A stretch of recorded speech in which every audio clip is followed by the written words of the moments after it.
네, 제가 오늘 할 책은 1984이고 저자는 조지 오웰입니다. 예, 페이지 말씀해 주시고 연상 독백 시작해 주시고 저희들은 차분하게 입으로 움직여가면서 듣겠습니다. 네, 시작 페이지는 73페이지입니다. 사전은 어떻게 돼가나? 윈스턴이 큰 소리로 물었다. 그럭저럭 돼가고 있네. 나는 형용사를 맡았는데 재미가 아주 그만이야. 사임이 말했다. 신어 이야기가 나오자 그의 얼굴이 금세 환해졌다. 그는 스튜 접시를 옆으로 밀어놓고 섬세하게 생긴 손의 한쪽에는 빵을, 다른 쪽에는 치즈를 들고서 악을 쓰지 않아도 말소리가 잘 들리도록 식탁 위로 몸을 수그렸다. 제11판이 결정판이지. 지금 신어를 마지막으로 손질하고 있는데 이 일이 다 끝나면 다른 말은 쓰지 않아도 될 걸세. 대신 자네 같은 사람들은 처음부터 다시 배워야만 하네. 자네는 우리의 주된 임무가 새로운 낱말을 만들어내는 거라고 생각하겠지만 절대 그렇지 않다네. 우리는 매일 수십, 수백 개의 낱말을 없애고 있지. 말하자면 우리는 말을 뼈만 남도록 잘라내고 있는 셈일세. 제11판에는 2050년 이전에 쓸모가 없게 될 낱말들은 단 한 개도 수록되지 않았다네.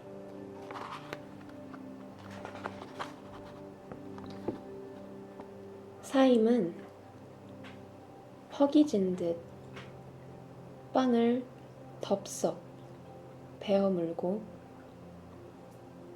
몇 번 씹지도 않은 채 꿀꺽 삼켰다. 그러고는 현학적인 말들을 계속해서 열심히 늘어놓았다. 까무잡잡하니 야윈 그의 얼굴은 생기를 띠었고 조소하는 기색이 말끔히 가신 눈은 꿈꾸는 듯 빛났다. 낱말을 없애는 건 대단히 매력적인 일이지. 물론 없애버려야 할 낱말들은 동사와 형용사에 많지만 명사에도 수백 개나 있네. 그리고 없애야 할 말은 비슷한 말뿐만 아니라 반대말도 있지.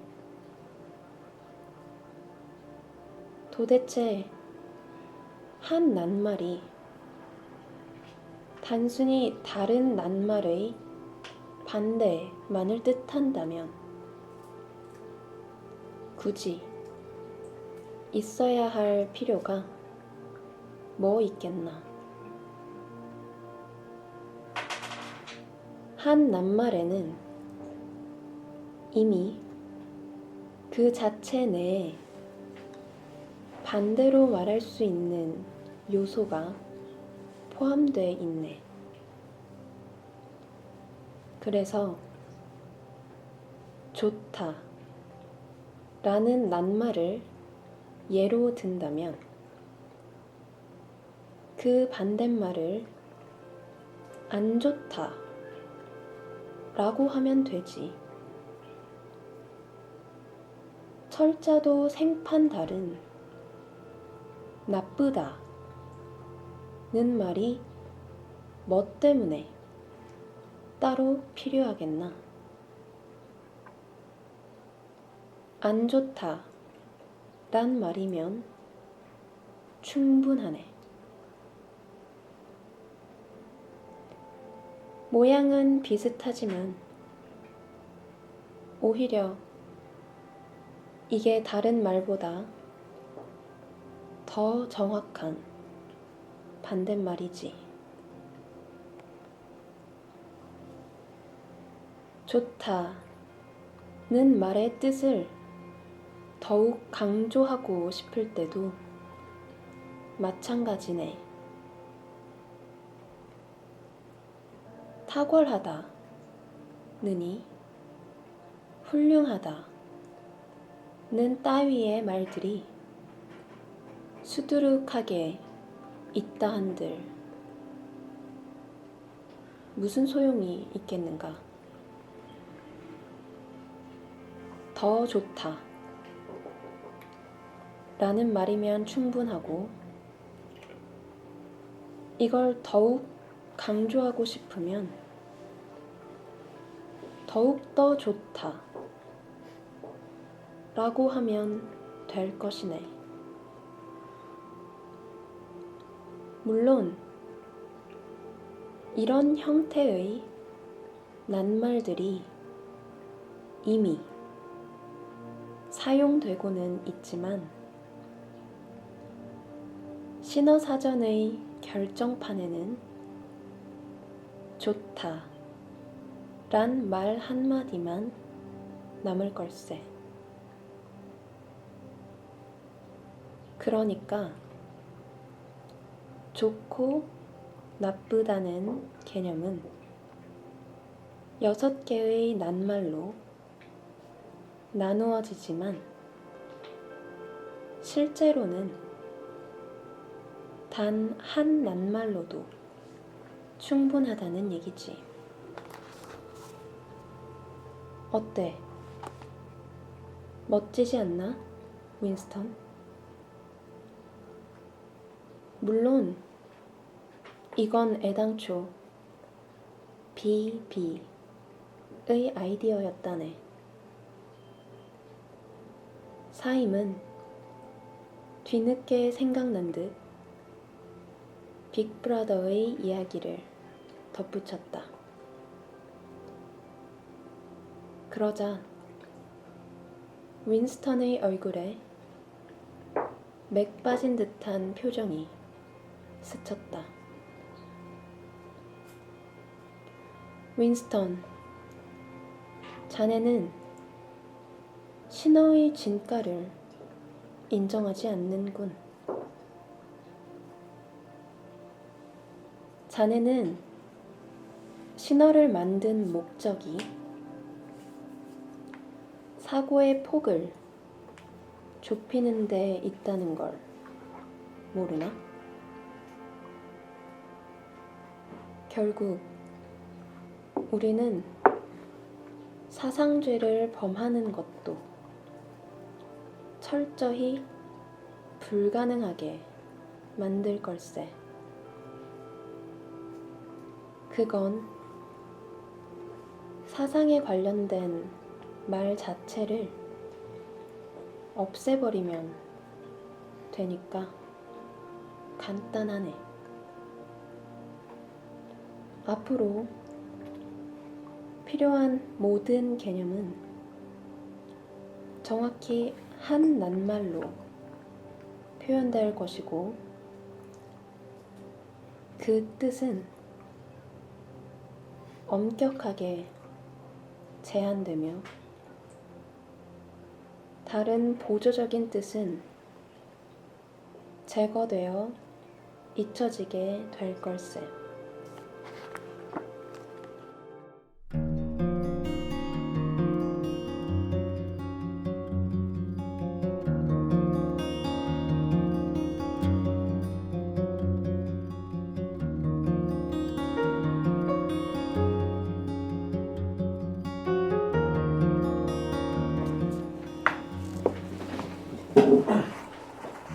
예, 스토리텔링 해주시기 바랍니다. 네, 소설 내용에 들어가기에 앞서서 작가에 대해서 간단히 짚고 넘어가고자 합니다. 소설 1984의 작가는 모두 아시다시피 조지 오웰입니다. 매우 유명한 이름이죠. 하지만 이것은 필명입니다. 이게 필명인지 본명인지 모르는 사람들도 생각보다 많이 있는 것 같아서 짚고 넘어가려고 했고요. 그의 실제 이름은 에릭 아서 블레어입니다. 1903년, 1950년, 이것은 그의 생몰연도입니다. 1903년 영국의 당시 식민지였던 인도의 벵갈 지방에서 그는 태어났고, 저널리스트이자 작가로서 활동을 하다가 1950년 1월 폐결핵으로 사망을 하게 됩니다. 1950년 1월 폐결핵으로 그가 사망하기 전에 마지막으로 쓰게 된 소설이 1984입니다. 1984는 1948년에 탈고가 되었고 1949년에 출판이 되게 되는데요.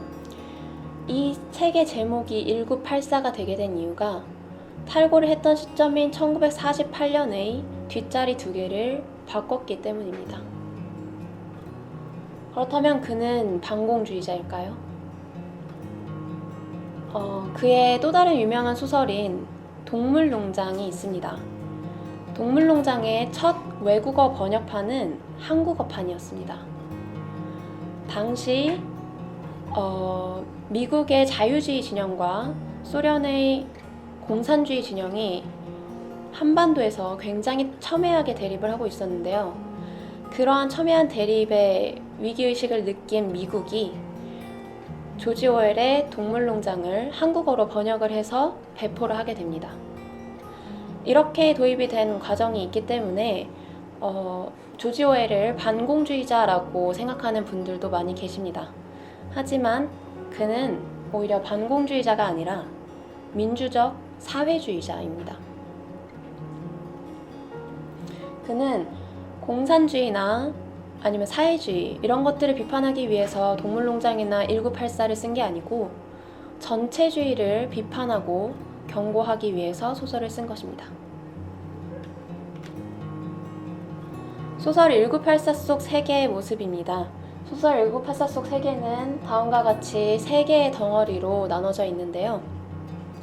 1943년 2차 세계대전이 한창 진행 중이던 때에 테헤란 회담이 있게 됩니다. 테헤란 회담에서 영국의 처칠, 미국의 루즈벨트, 소련의 스탈린 이렇게 세 정상들이 회동을 하는 것을 보고 조지 오웰은 세계가 앞으로 이러한 초강대국들과 그들의 영향권으로 재편될 것이라고 직감을 하게 됩니다. 그래서 그는 소설 1984에 이러한 세계를 반영을 하게 됩니다. 보시다시피 세계는 주인공 윈스턴 스미스가 살고 있는 오세아니아와 이러한 오세아니아와 어쩔 땐 친구가 되고 어쩔 때는 적이 되기도 하는 유라시아, 그 다음에 동아시아 이렇게 3개로 나뉘게 됩니다. 이것은 오세아니아 사회의 내부 모습이라고 볼 수 있습니다. 내부는 이런 식으로 피라미드 형태를 가지고 있는데요. 제일 위에는 빅브라더가 위치하고 있습니다. 빅브라더는 실체가 있는지 없는지조차도 알려져 있지 않고요. 빅브라더를 제외하고 나면 이 사회는 크게는 두 개로 양분이 되게 됩니다. 하나는 당원, 또 다른 하나는 폴입니다. 하지만 좀 더 자세하게 보게 되면 당원들은 오브라이언이라는 캐릭터와 같이 내부 당원이 있고 윈스턴 스미스 혹은 줄리아 등과 같은 외부 당원들이 있게 됩니다. 이 안에서 실질적인 권력을 행사하는 내부 당원은 전체 인구의 2%밖에 차지하지 않기 때문에 이들은 효율적으로 이 사회를 통치하고자 하는 그런 수단을 필요로 하게 됩니다. 그래서 그러한 수단으로 나오는 것들이 텔레스크린, 헬리콥터, 마이크로폰, 사상경찰, 신어 등등이 있습니다. 여기서는 신어에 대해서 좀 더 자세하게 다뤄보고자 합니다.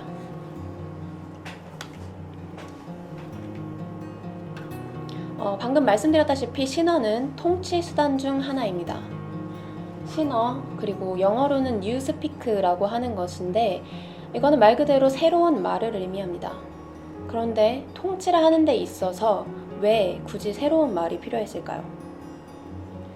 여기서 중요한 포인트는 언어와 사고의 관계입니다. 언어와 사고는 서로 상호작용을 하는 관계에 있습니다. 선사시대에는 지금과 같이 다양한 언어를 구사하지 않았습니다. 그들은 지금보다 사회가 덜 발전이 되었기 때문에 그거에 요구하는 단어만 사용을 했고 사회가 점점 더 발전해 갈수록 생각하는 것들이 더 많아졌고 그거를 표현하기 위한 단어들이 점점 발전을 하게 되어 언어가 이렇게까지 발전을 하게 된 것입니다. 지금 설명드린 것은 사고가 언어에 미치는 영향을 제가 설명을 드린 거였고요. 그러면 언어가 사고에 미치는 영향은 어떤 것이 있을까요? 일단 흔히 드는 예로 한국에서는 노랗다, 샛노랗다, 누렇다, 누르스름하다, 누리끼리하다 노란색을 표현하는 단어만 해도 수도 없이 많이 있습니다. 이렇듯이 이러한 단어, 색깔에 대한 단어를 가지고 있는 우리는 좀 더 다른 외국인들에 비해서 색깔을 보는 데 있어서 더 다양한 관점을 가질 수 있게 되는 것입니다. 뉴스피크, 신어에는 두 가지 문법적인 특징이 있는데요. 첫 번째는 품사의 자유로운 전용입니다. 전용은 바꿔쓰기라고도 하는데요. 예를 들어 영어의 think, 생각하다라는 think가 있죠. 그리고 생각 혹은 사고라는 thought가 있습니다. 하지만 신어에는 think만 남고 thought는 삭제됩니다. 왜냐하면 think가 생각하다도 표현할 수 있고 생각 혹은 사고도 표현할 수 있기 때문입니다. 그리고 반대되는 말의 경우에도 둘 중 하나만 남기고 삭제됩니다. 아까 책에도 읽었다시피 만약에 좋다와 나쁘다가 있으면 나쁘다에 해당하는 bad는 삭제됩니다. 그리고 좋다에 해당하는 good만 남고 여기에 아니다라는 의미를 가지고 있는 on을 붙여서 ungood으로 표현을 하게 됩니다. 그리고 이를 강조할 때는 plus ungood 혹은 plus good 혹은 double plus good 이런 식으로 표현을 하게 됩니다. 그리고 영어에는 예를 들어서 free라는 단어가 있는데요. 방금까지는 단어 자체를 그냥 비슷하게 보이는 단어라든지 이런 것들을 삭제했던 건데 이번에는 의미를 삭제하는 겁니다. 예를 들어서 free라는 단어 같은 경우에는 자유롭다 혹은 없다라는 두 개의 뜻이 존재하는데요. 신어 사전에는 자유롭다는 삭제되고 없다만 남게 됩니다. 왜냐하면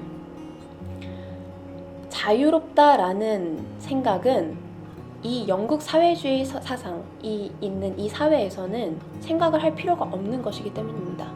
그렇기 때문에 자유롭다라는 단어는 삭제되고 없다라고만 사전에 정의가 되게 됩니다. 그리고 두 번째 문법적인 규칙은 규칙성입니다. 예를 들면 사실 영어에는 과거나 과거 분사로 변형하는 데 있어서 그리고 복수형으로 변형하는 데 있어서 비교형으로 변형하는 데 있어서 여러 가지 변화들이 있습니다. 하지만 과거나 과거 분사는 뒤에 ed를 붙임으로써, 그리고 복수형은 s나 es를 붙임으로써, 그리고 비교급은 er이나 est를 붙임으로써 다른 변형되는 형태들은 모두 다 삭제해버리고, 예를 들어서 비교급 같은 경우에도 more이라든지 most라든지 이런 것도 사용될 수 있는데 이런 단어들조차도 다 삭제를 해버리는 겁니다.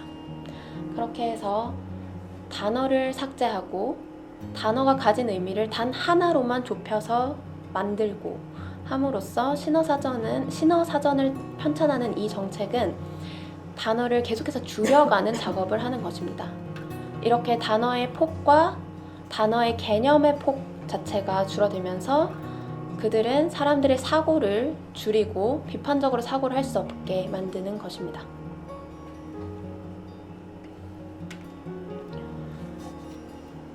네, 이런 상황, 이런 신호 정책이 있는 상황 속에서 펜과 종이가 갖는 의미가 무엇일까요? 사실 소설 제일 첫 부분에서 나오는 것은 주인공 윈스턴이 펜과 종이, 그 당시 이 사회에서는 금지되어 있는 펜과 종이를 구입하는 장면이 나옵니다. 펜과 종이는 이러한 신호 정책에 대한 대항이라고 볼 수도 있을 것 같습니다. 사실 윈스턴 스미스는 과거의 기록을 현재에 맞게 조작하는 일을 하는 공무원인데요. 그런 의미에서 과거의 제대로 된 원래의 기록을 남기고자 사실 펜과 종이를 샀지만, 제가 생각했을 때는 구어를 사용해서 글을 작성을 함으로써 계속해서 그 단어들이 가지고 있는 의미를 기억하려고 하고 비판적인, 사회에 대한 비판적인 사고를 하려고 노력을 한 게 아닌가라고 생각이 듭니다. 감사합니다.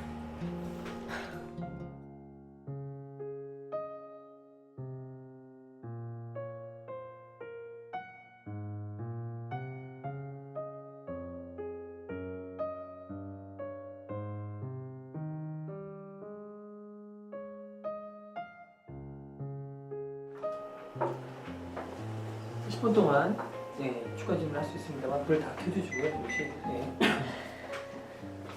의견 또는 궁금한 질문 등을 교환하겠습니다. 전체 중에서 이 부분, 이 에피소드를 골라서 강의를 해주신 이유가 궁금합니다. 사실 중요한 부분들이 굉장히 많이 있는데도 불구하고 제가 이 책을 읽을 때 이 부분이 그렇게 흥미롭지는 않아서 이런 내용 자체가 흥미롭지 않다기보다 여기서 설명하고 있는 것들이 크게 흥미롭지는 않다 보니까 그냥 대충 읽었던 좀 기억이 있는 것 같아요. 그래서 그거를 좀 다시 한번 읽으면서 제대로 이해를 해보고자 이번 기회를 삼아서 고르게 되었습니다. 오늘 스토리텔링에 나왔었던 그 몇 가지 단어들이 있었잖아요. 네. 공산주의, 전체주의, 사회주의 네. 이런 거 나왔던 것 같은데 네.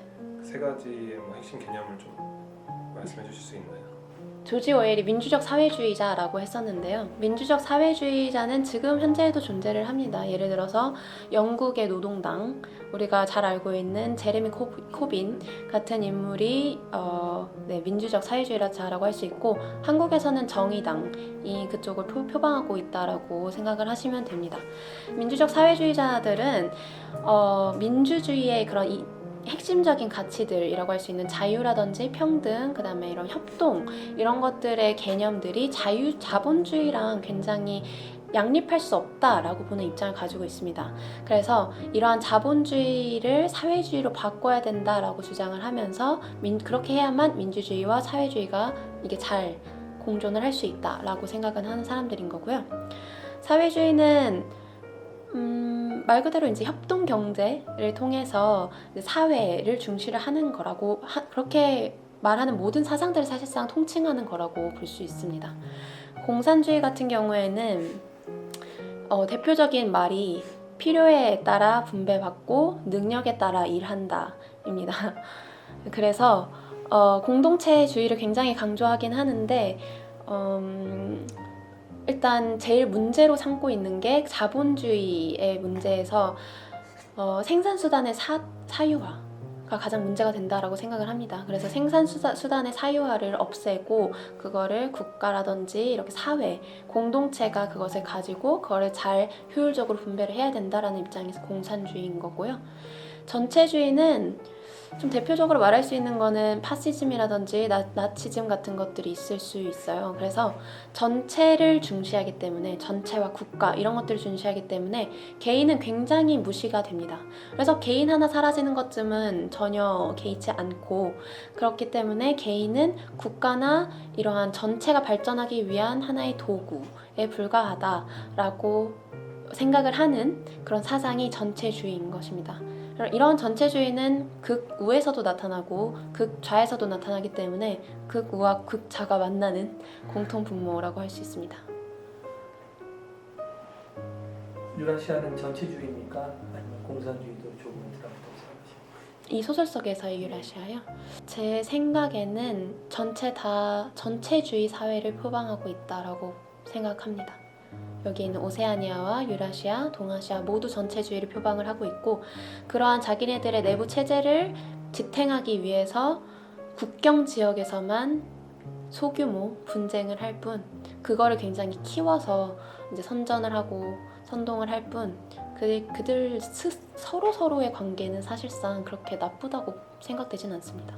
전체주의를 예상한 겁니까? 아니면 전체주의를 하지 않아야 되기 때문에 저런 식의 설정을 한 거라고 생각하십니까? 당시 조지 오웰이 살고 있었던 2차 세계대전 당시의 스탈린의 모습이라든지 그런 것들을 스탈린의 모습, 그 다음에 뭐 나치의 모습 이런 것들을 보면서 이미 전체주의를 받고 이러한 전체주의가 계속 가다 보면은 이러한 문제가 발생할 거라는 것을 예상을 했기 때문에 그거에 대해서 경고를 하고자 이러한 글을 썼다고 보입니다. 아까 PPT로 보여주셨을 때 2%는 뭐 이너 파티. 파티와 아우터 파티도 있었는데 이렇게 프롤이 있다고 하셨잖아요. 그러면은 이너 파티, 아우터 파티는 약간 공무원 같은 느낌이었는데 네. 어쨌든 이런 나라에서 일하는 사람. 네. 프롤은 그 세계상에서 약간 자본주의가 아니기 때문에 뭐 장사를 할 것도 아닌데 뭘 하는 사람들일까요? 사실상 여기에서 바로 제가 읽었던 부분 바로 뒷부분에 윈스턴이 이런 생각을 합니다. 그러니까 사임이 이러한 구월을 기억하는 사람은 2050년에는 없을 거야 라고 했는데 윈스턴이 속으로 생각을 해요. 프롤들을 빼면 말이지 라고. 하지만 사임이 그 생각을 읽었는지 프롤들은 인간이 아니니까 라고 말을 합니다. 그래서 프롤들은 이 사회에서 인간으로서 취급을 받는 게 아니라 아까 말씀드렸다시피 전체주의 사회에서의 인간, 즉 이 사회를 발전시키는 원동력이 되는 하나의 수단이 될 뿐이기 때문에 생산을 하는 기계 정도로만 취급이 됩니다. 그럼 결국 전체주의라는 거는 국가를 지탱하기 위한 시스템이 아니라 그 표에 나왔던 상위 2%의 삶을 계속 향유해 나가기 위한 시스템인 건가요? 실질적으로 보면 그런 느낌이라고 볼 수 있습니다. 그 2%가 이 전체라고 하는 명분을 씌워서 자신들의 호의호식을 누리고자 하는 거라고 저는 생각을 합니다. 자본주의와 전체주의와 공산주의에서의 이너파티 2%의 비율은 다 똑같다고 생각하지 않습니까? 어디서든지 사회를 구성하는, 사회를 이끌어가는 구성원일 수도 있고 뭔가를 다 독식하는 구성원일 수도 있고 그런 구성원의 퍼센티지는 방금 본 거와 크게 다르지 않다라고 생각을 합니다. 그럼 그것은 인간이 결국 사회를 이루면서 살게 될 때 어떤 그 어쩔 수 없는 속성일까요? 그렇게 추구를 하고 싶어지는 어떤 욕구, 욕망? 제 생각에는 인구가 많아짐으로써 어쩔 수 없이 그런 시스템이 만들어지지 않았나. 보통 서로 인지하고 서로의 어떤 친밀도가 있는 그 조직에서는 그게 구성될 수가 없죠. 서로 다 간파되니까.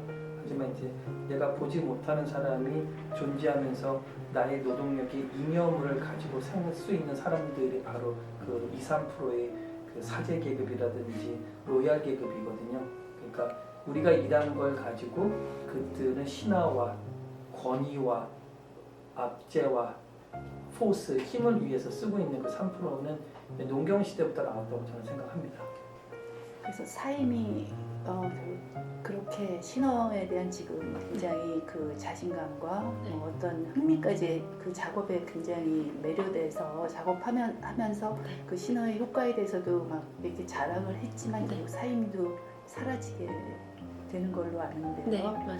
그러니까 결국 그 인간이 이렇게 생각하는 거, 쓰고 싶은 것에 대한 거는 아무리 그 없애려고 해도 안 되는 것을 얘기하려고 하는 것이 아닌가 하는 생각이 드는데요. 네, 저도 약간 그런 데에 대해서 동의를 하기는 하는데 이게 사실 좀 조지 오웰이 극단적으로 묘사를 한 것도 있긴 하지만 프롤드 같은 경우에는 이미 그러한 세뇌가 다 작업이 완료된 상태라고 볼 수 있어요. 그래서 뭐 지금 당장 내가 입에 뭘 넣고 하는 것이 중요하기 때문에 다른 생각, 내가 지금 자유롭지 않게 살고 있다라든지 아니면 저들이 내 거를 착취해 간다라든지 그런 거에 대한 생각 자체를 하지 못하게 되는데요. 그거를 이제 노리고 있는 것 같아요. 계속해서 이 작업을 끊임없이 하게 되면 굳이 그런 쪽으로 생각을 하려는 사람들이 없고 그런 생각을 하는 사람을 오히려 이상하게 생각하고 그런 사람의 존재 자체가 아예 무인이라고 해서 아예 삭제되어 버리고 하다 보면 어느 정도는 사실 그렇게 그들이 말한 정화 작업을 할 수는 있을 거라고 생각은 해요. 하지만 사실 그 상위 2%라든지 그러한 일을 하고 있는 나머지 13%의 외부 당원들이 계속해서 그런 것들을 봐오기 때문에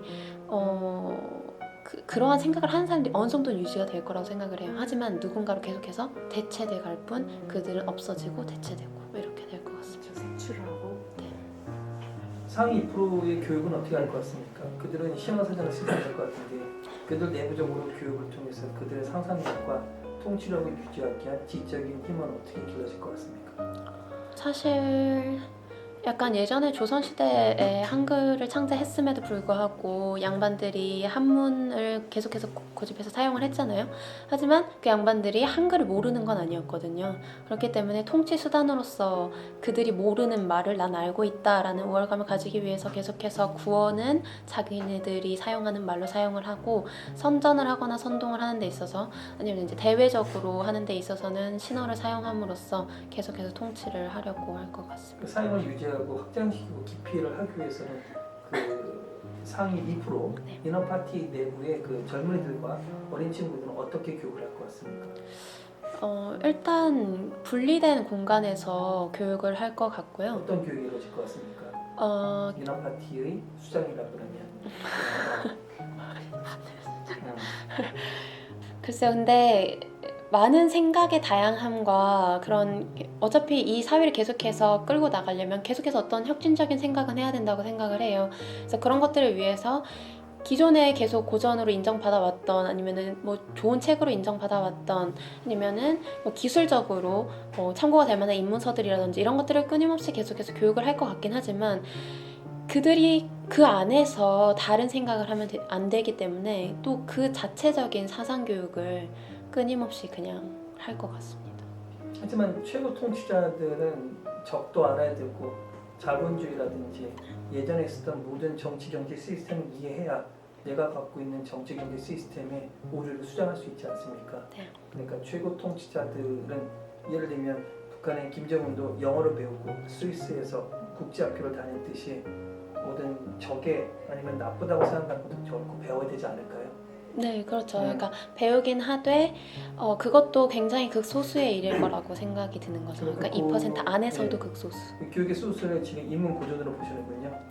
네, 왜냐하면은 그 안에 사실 그 전에 살아왔던 생활상도 이미 다른 데서는 모든 기록들이 말살이 됐기 때문에 사실 그런 고전들도 사실상 일반인들에게는 다 말살이 되어 있는 상태예요. 하지만 그들이 일부 가지고 있고 기록을 보유하고 있으면서 그러한 기록들을 통해서 과거가 어땠는지를 유추를 해야 되고 그러한 기록들을 통해서 네, 계속해서 미래에 어떻게 해야 되는 게 좋을지를 생각할 거라고 생각합니다. 인어파티 교수님으로서 예를 들면 그 엘리트 계층들에게 어떤 그 경제 시스템에 대한 전체 흐름을 파악하기 위해서 어떤 고전을 제시하겠습니까? 경제 흐름이요. 네, 일단 인도사의 경제 흐름에 대한 어떤 그 전체를 파악하기 위해서 제안하고 싶은 고전은 무엇입니까? 경제학적으로 봤을 때 가장 중요한 고전은 두 가지는 예.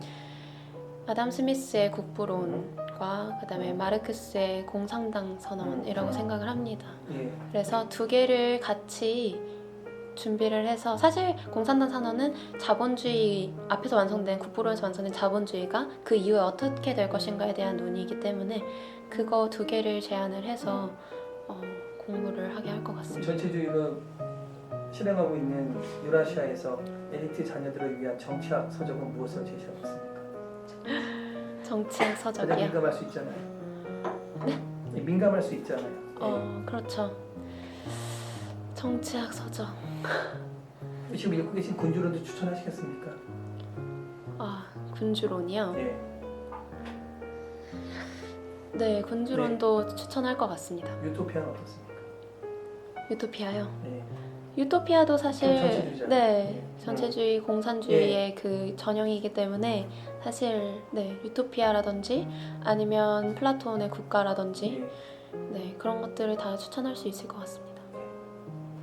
그럼 그 인원 파티 그 내부 당원이 되려면 어떻게 해야 될까요? 내부 당원이 되려면 혈통인 것 같아요. 제가 봤을 땐.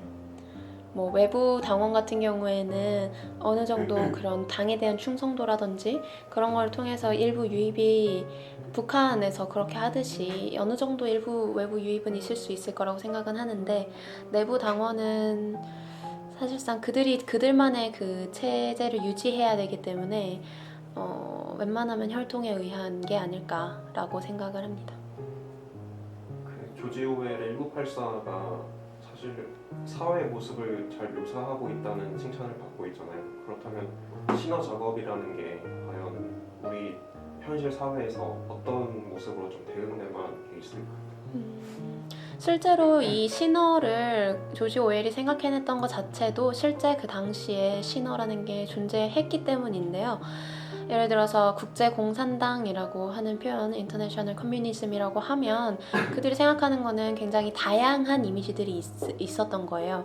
근데 그들 중에서도 나치라든지 아니면 스탈린주의, 뭐 레닌주의 이런 데에서 사용하는 뭐 코민테른이라든지 이러한 약어들은 사실 딱 한정된 뜻만 한정된 뭐 예를 들어서 강령이라든지 코민테른 얘기하는 강령 이런 것만 딱 생각이 떠오르게끔 하는 단어들이 있었던 거예요.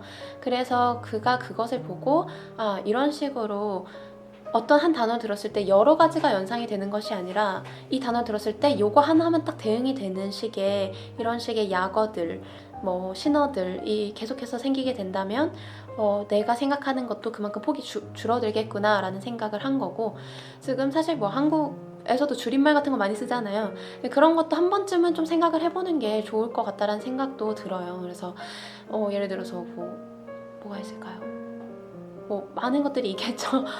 제가 지금 떠오르는 거 무슨 갑분싸 뭐 이런 것들이 떠오르는데 그냥 갑분싸 했을 때 우리는 그거를 그냥 그 상황에서만 계속 갑분싸 이렇게 쓰니까 갑분싸가 가지고 있는 갑자기 분위기가 쌓여진다라는 말 하나를 집중을 하지 않잖아요. 그래서 갑자기라는 연상도 할 수 없고 분위기라는 연상도 할 수 없고 쌓여진다라는 연상도 따로따로 할 수가 없어요. 근데 갑분싸 하면 그냥 이 상황이 갑분싸인가 보다 이렇게 해서 우리는 1대1 대응을 해버리는 거잖아요. 이런 식으로 현재도 계속해서 굳이 만들려고 하지 않아도 누가 만들려고 하지 않아도 있기는 있다라는 생각은 듭니다. 이 대중들의 어떤 그 자연스러운 신어화, 간략한 언어 쓰기, 저도 뭐 좀 약간 거기에 대해서는 좀 우려합니다만 수천 년 후에는 그거는 어떤 보이지 않는 손에 의한 흐름이라고 생각하세요? 아니면 인간 스스로의 어떤 유행에 의해서 지금 이루어지는 자연스러운 현상으로 생각하세요? 누군가가 이 상황을 만들고 있다라고 생각하면은 좀 무서울 수는 있는데 그런 것도 어느 정도는 있을 수 있다고 생각을 해요. 하지만 이게 기술의 발전 그리고 제가 봤을 때는 이 인터넷 정보통신 기술의 발전으로 인해서 정보통신상에서 빠르게 주고받기 위해서 이러한 자꾸 편의를 생각만 하고 그러면서 모든 글을 예를 들어서 트위터 같은 경우에는 뭐 30자 이내로만 적는다. 그렇기 때문에 요즘 세대들은 긴 글을 작성할 줄 모른다라는 단점들이 있잖아요. 그렇듯이 그냥 자연스러운 좀 그런 기술의 흐름도 어느 정도 반영이 되어 있다라고 생각을 하고 통치를 하는 사람들이 이것을 이용하려면 충분히 쉽게 이용할 수 있겠다라고 생각을 합니다. 어저께 케빈이 발표하신 로봇과 인공지능에 대한 다큐멘터리에서는 로봇은 인간의 말을 배우기 위해서 지금 엄청나게 노력하고 있고 인간은 자기가 쓰고 있는 말조차도 간략함으로써 단순화하고 있는데 정답을 알고 계시겠습니다만 그 현상에 대해서 한마디로 요약하시면 어떻습니까? 로봇과 AI는 딥러닝을 통해서 인간의 말을 배우고 있고 우리는 우리의 말을 간략화하고 있잖아요. 네. 예.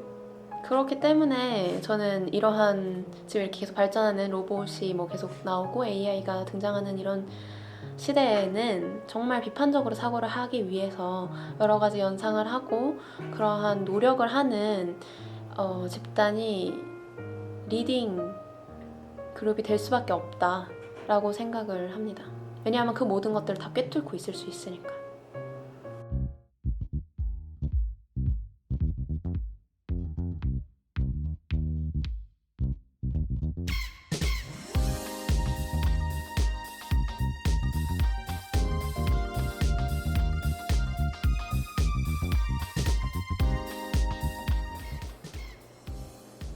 예, 너무 즐거웠고요. 예, 아주 집중할 수 있는 좋은 시간이었습니다. 10분 정도 뭐 질문을 넘어서 또 오늘 어땠는지 그런 격려와 고마움, 또 칭찬 또는 뭐 지독한 조언 욕. 한마디 신발을 던져도 될까요? 신발. 영상입니다.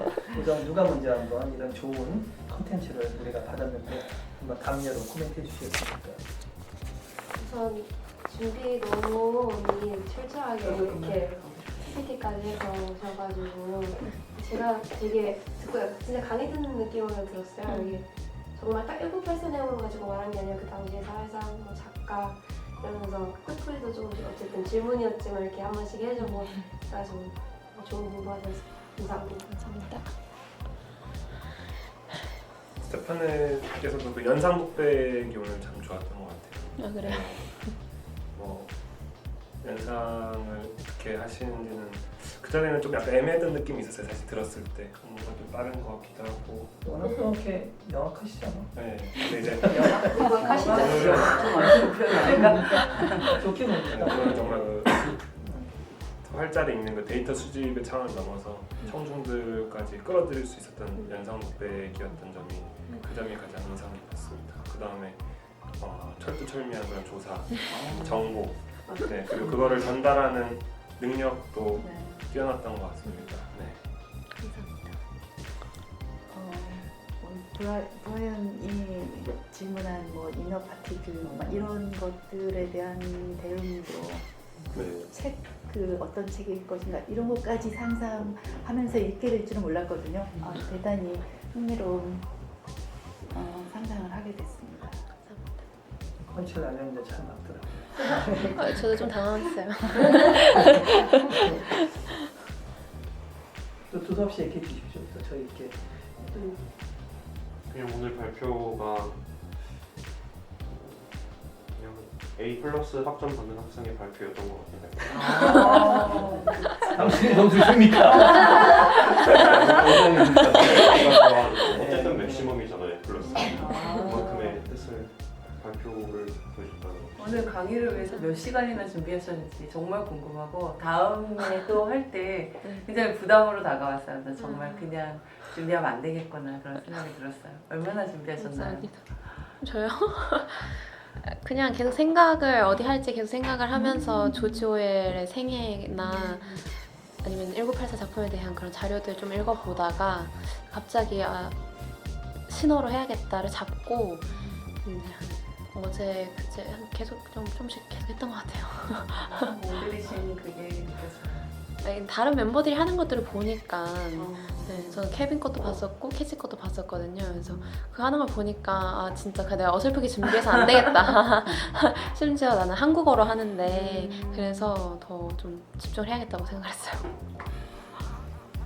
크리스트 방금 그런 질문 하나하나에 답변할 때다 정성껏 그리고 좀 되게 자세히 구체적으로 말씀해 주시는 것 같아요. 감사합니다. 카페스 드신가 보죠. 네. 원래 오늘 처음 와가지고 사실 케빈이 이제 저한테 소개시켜준 거는 이제 영어로 이제 회화 이런 거여가지고 저 사실 되게 가벼운 분위기일 줄 알았는데 상당히 되게 좋은 많은 이야기도 듣고 이제 1984 내용도 들으면서 뭔가 심오한 그러니까 상당히 괜찮은 것 같아요. 네, 오늘 정말 상당히 재밌는 시간이었던 것 같아요. 원래 좀 제가 너무 가벼운 마음으로 와가지고 가볍게 오세요. 네. 춤을 안돼 바빠지고 아예 바빠지고 근데 그게 좋아요. 가볍고 오면 네, 맞아. 감사합니다. 뭐 정리하면 우선 결론은 스테파넷은 강단에 서야겠다라는 생각이 들었고요. 예, 어떤 그 정보를 전달하는 어떤 침착함 그리고 소리의 명확함 그 다음에 또 자기가 가진 그 분야 외에서 준비하는 그런 과정이 너무 좋았고 그 다음에 물론 이제 자기 전공 분야에서 철두철명을 알고 있습니다만 굳이 클럽과의 인연과 어떤 상호작용을 보면 좀 더 넓게 보시는 시야가 있는 것 같아요. 어떤 스테파넷에 전공하시는 그런 분들을 보면 자기 분야에서의 어떤 암기나 데이터 능력은 되게 좋은데 아까 제가 했던 질문처럼 좀 더 폭넓은 질문에 대해서 상당히 힘들어하는데 아까 던진 질문이 사실은 뭐 상당히 센 질문이었거든요. 근데 그걸 대응하는 능력이 뭐 여기 클럽과의 인연이 헛되지 않았구나라는 생각이 들어서 아마 나중에 지금 꾸준히 공부하시면 아마 30대 후반 때쯤에는 엄청난 강의 능력을 가진 정말 엘리트 인류 교수님이 될 수 있겠다는 생각이 들었고요. 네, 그 다음에 지금 또 아까 영악하다는 표현에서 나쁘지 않습니다. 네, 아까 그 조금 방심하는 것 같아서 캐시거라든지 예, 딱 보시고 이렇게 깜짝 놀라신 것 같더라고요. 캐시가 잘하냐 못하냐 넘어서 그 과정을 벗었다는 솔직히 큰일 가지고 그래서 오늘 정말로 또 듣고 싶은 좋은 일이 되지 않았나 생각이 들어서 한 3탕 해주시기 바랍니다. 고향은 3탕 하는 거야. 옛날 어머니가 3탕 하시더라고 3탕. 아버님은 원탕 주시고 같이 형님은 재탕 주시고 전 3탕 먹고 기억납니다 3탕. 예. 이상입니다. 예. 감사합니다. 잘 들었습니다. 좋은 시간이었어요. 유익한 시간. 그러네요. 그래서